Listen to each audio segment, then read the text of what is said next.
அனைத்து உறவுகளுக்கும் வணக்கம். நாங்கள் வந்து ஒரு 4 நாளைக்கு முன்னாடி ஒரு நாய்க்குட்டி ஒன்று தூக்கிட்டு வந்திருந்தோம். அதை பார்த்துட்டு எல்லாரும் கமெண்ட் பண்ணியிருந்தீங்க. ரொம்ப ரொம்ப சந்தோஷமா இருக்குது. நாங்கள் அந்த நாய்க்குட்டியை வந்து நாங்கள் விட்டுட்டோம். குட்டியாக இருக்கிறப்போ வளர்ப்போம், வளர்ந்ததுக்கப்புறம் விட்டுடுவோம்னு சொல்லி நிறைய பேர் கமெண்ட் பண்ணீங்க. நான் விட மாட்டேன். நான் சின்ன பிள்ளையிலேருந்தே நிறைய நாய்க்குட்டிலாம் வளர்த்துருக்குறேன். அதனால் வந்து நான் கண்டிப்பாக அதை விட மாட்டேன். இவங்களை தூக்கிட்டு வந்து 5 நாள் ஆச்சு. இவங்க பாயாங்களான்னு கண்டுபிடிக்கிறதுக்கு எங்களுக்கு 3 நாள் ஆச்சு. இப்போ வந்து இவங்களுக்கு ஒரு பேர் நாங்கள் சூஸ் பண்ணியிருக்கோம், கருப்பி அழகின்ட்டு. நீங்கள் கமெண்ட்டில் சொல்லுங்கள், அந்த 2 பேர் ரொம்ப பிடிச்சிருக்காது, ஏதாவது ஒரு பேர் வைக்கலாம்னா ரொம்ப ஆசையாக இருக்குது. நான் நிஜமாக சொல்கிறேன், நல்லா பார்த்துக்குவேன். அதுக்கு உங்கள் சப்போர்ட்டிவும் எனக்கு இருக்கணும். நீங்கள் பண்ண கமெண்ட்லாம் எனக்கு ரொம்ப ரொம்ப ரொம்ப மோட்டிவேஷனாக இருந்துச்சு. ரொம்ப ரொம்ப நன்றி எல்லாருக்கும்.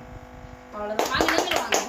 நீங்கள் அதுக்கு வந்து எங்கள் வீட்டுக்காரங்க சப்போர்ட்டு இருக்கிற வச்சு எனக்கு இன்னும் கொஞ்சம்